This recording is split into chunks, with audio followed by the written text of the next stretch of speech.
Yasujiro Ozu was a legend in his time. He attracted a loyal rep company of actors, technicians, and creatives at his home base at Shochiko Studios. People who did everything he ever asked of them. He was for a time the president of the Directors Guild of Japan. He was respected by his peers, loved by actors who would have died to work for him, copied, praised, studied. A man who seemed to do everything right. And yet, he left so many questions unanswered.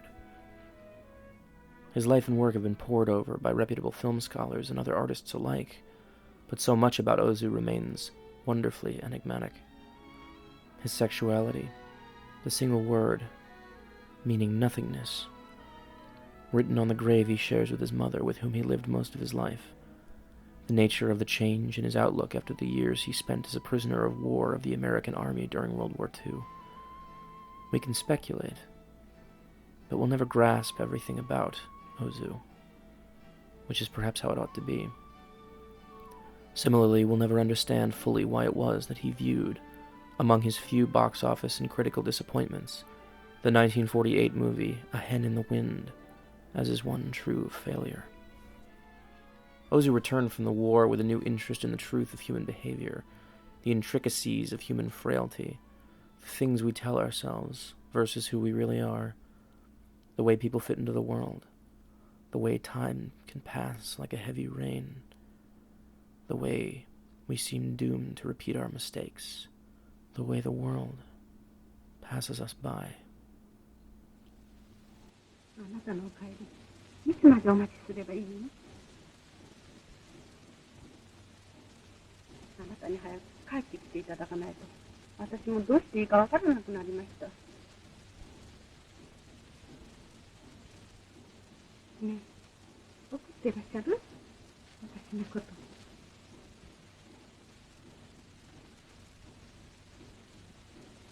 バカね、私。本当に私バカでしたわ。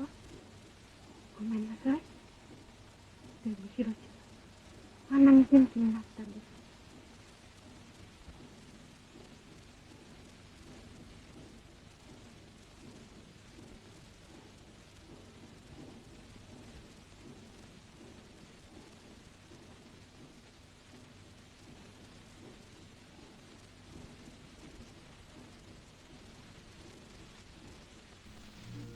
His older stylistic ideals found renewed fervor in his movies in the late 40s, through to his death in the early 60s of the throat cancer which he kept from even his closest friends.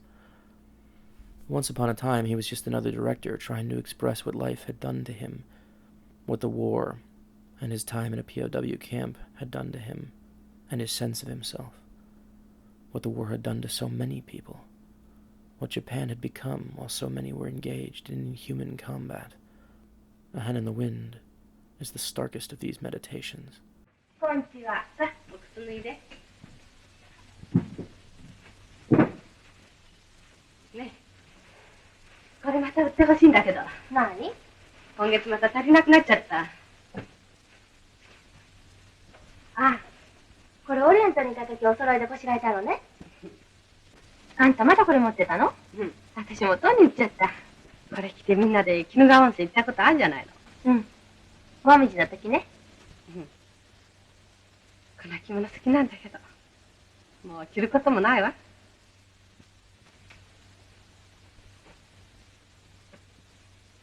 ねえ、これこの間の値段でいいから売っちゃってよ。しようがないわ。いい加減貧乏にもなれたけど、何もかもこう高くなきゃやりきれないわね。そうね。いつも2、300円のお金持ってなきゃ廃棄物だって取りに行きやしないわ。まあどうにかって。もうどうにもやっていけないわ。これでもう私着物おしまいよ。私なんかもうとうにあれしない。うちの人安いんですもの。月給。ねえ、いくらぐらいになるかしら、これ。うん。ちょっと聞いてみるわ。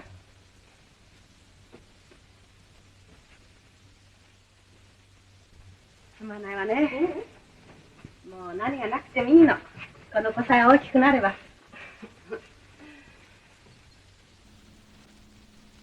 It and Record of a Tenant Gentleman were the films that told Ozu that his despair needed to find purchase in more accessible stories, even if their particular quality of melancholy never changed or left his focus. When he returned from licking his wounds, it was with the film that kick-started his remarkable second act as one of the country's preeminent cinematic poets. 奥さんおもらいになるの？おもらいになるのね、奥さん。じゃあ今日の方ね。うん。もう決まってんのね。うん。本当ね。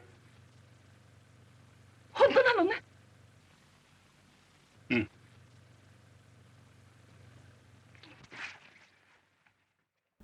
Soon he'd tell the same stories with minor variations and earn a place in a million hearts in so doing.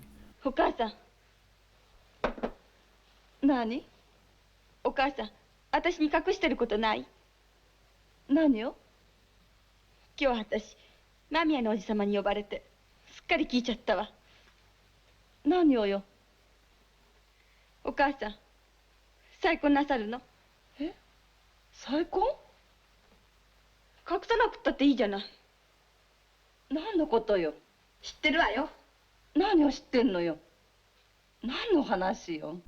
He so seemed to understand life in Japan that distributors were shocked when his movies found fans in Europe and America. お父さん。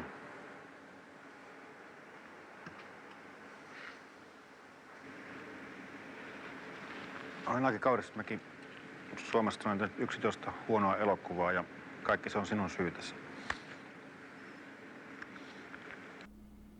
A Hen in the Wind was different.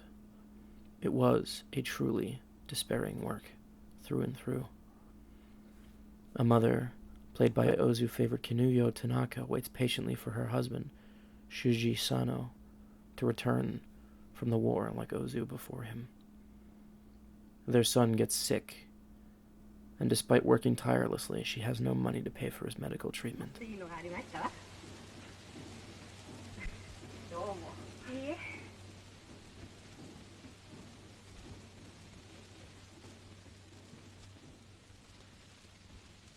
どうしたの？ひろちゃん。おねむちゃん？ねんねしたいの？どうしたの？どうしたのよ。元気ないわね。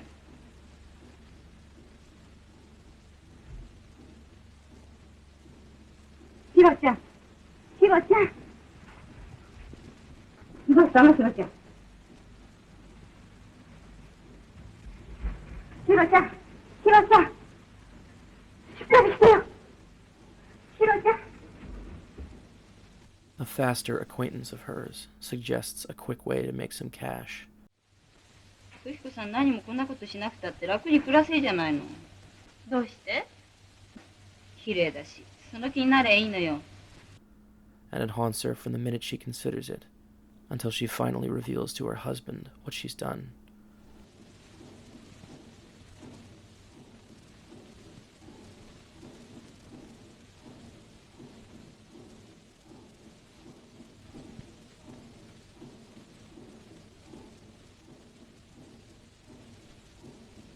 When Sano returns, it's an idyllic scene until he uncovers what she did to save their son. 大きくなったな。留守病気しなかったか。しかしました。ああ、あれは誰でもやるんだ。小さい時やったら枯れすぐんだよ。それだけかい。それから、入院でもしたのかい。ええ。それは大変だったな。困ったろ。金なんかどうしたんだよ。あったのかい、金。されたのかい誰かに。誰に。どうしたんだよ。なんだいどうしたんだい。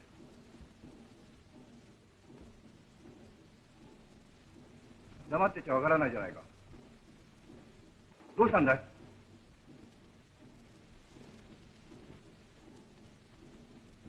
なんとか言ったらどうだい。言えないのか。言えないことなのか。おい、どうしたんだい。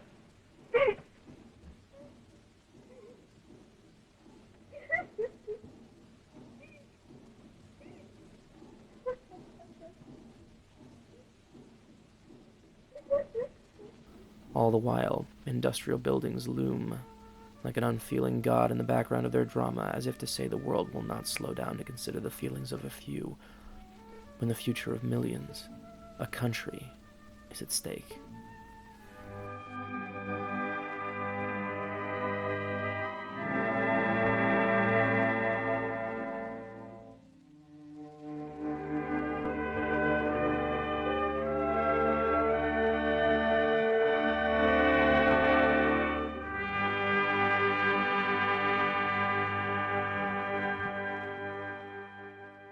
Ozu was fascinated by the things we allow in the abstract but deny in our own lives, when it's up close and personal. Perhaps because his own sexuality was something he never felt comfortable sharing. Perhaps because he only ever felt like he could express himself through his movies. それももう過ぎたことだ。そんなことにこだわらずに奥さんを許してあげろよ。なあ、奥さんがかわいそうだよ。いや、それはだって許してるんだよ。しょうがないと思ってるんだ。でもなかなか気持ちが落ち着いてくれないんだ。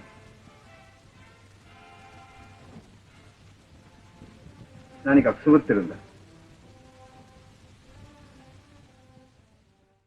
Regardless, A Hen in the Wind, a movie I was fortunate enough to see projected on 35mm at the Harvard Film Archive during their 120-year celebration of the director's birth, is possibly his bleakest statement about the depths to which the Japanese could sink when the state had failed them, when everything failed them, when the money runs out and hope isn't far behind. This is a melodrama equal in its excoriating power to any other country's version of the same thing, a sweltering nightmare of domestic torment, all the worse, because it ends on a hopeful note. My friend, the critic Ben Sachs, considers this sequence the most dispiriting in all of Ozu's cinema, and I find it hard to argue. The violence laying deep inside Ozu's heroes finds its ugliest expression and most heartrending consequence here. By virtue of his being a poet, Ozu often hid the truth of humanity in plain sight. But in A Hen in the Wind, he was honest. Too honest for the Japanese. Too honest for the film to have any kind of reputation today. Watching it back now makes me want to cover my eyes. It makes me wish I wasn't human. せっかく楽しみに帰っていらしたのに、あなたにこんな思いさせて。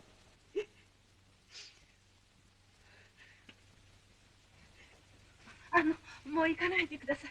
今日はどうぞうちにいてください。OK。いいえ、行かないでください。あなたは疲れていらっしゃるんです。今日はどうぞお休みになってください。なぜ？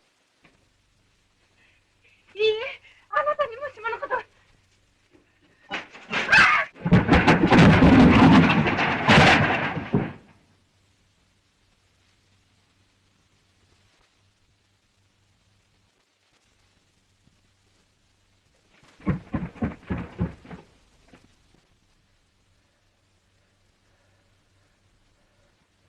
どうした？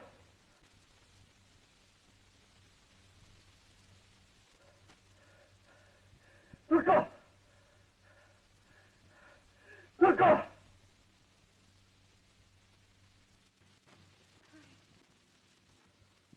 大丈夫か？おい、なんともないか？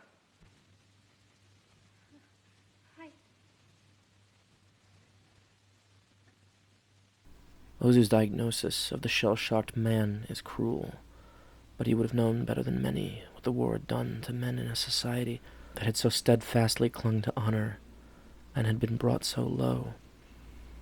Bodies on battlefields, and scars rending families apart back home. And every agonizing step she takes back up to him, to a tentative, desperate, happy ending you can't quite believe, is like a plea from Ozu for understanding. どうしたの？どうしたの？私そそっかしいもんですから。今はしごだから落っこっちゃって。大丈夫？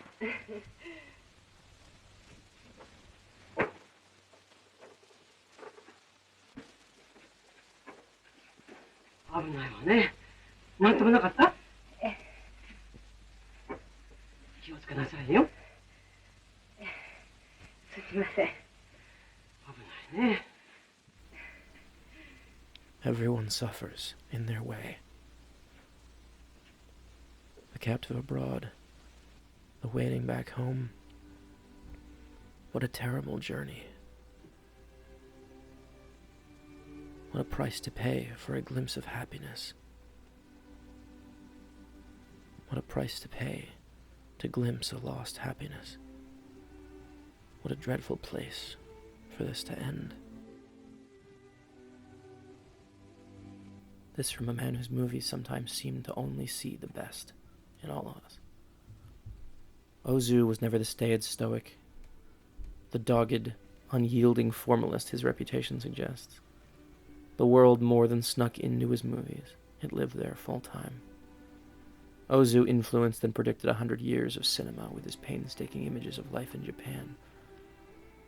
He's been lauded and praised, and to this day he is still loved, but he'll never be equaled in his depiction of love and kindness, and the ingress that true sorrow made into his perfect surfaces, his gestures of modernism, his complete songs of life and love and death, his attempts to create the modern world through his highly specific style,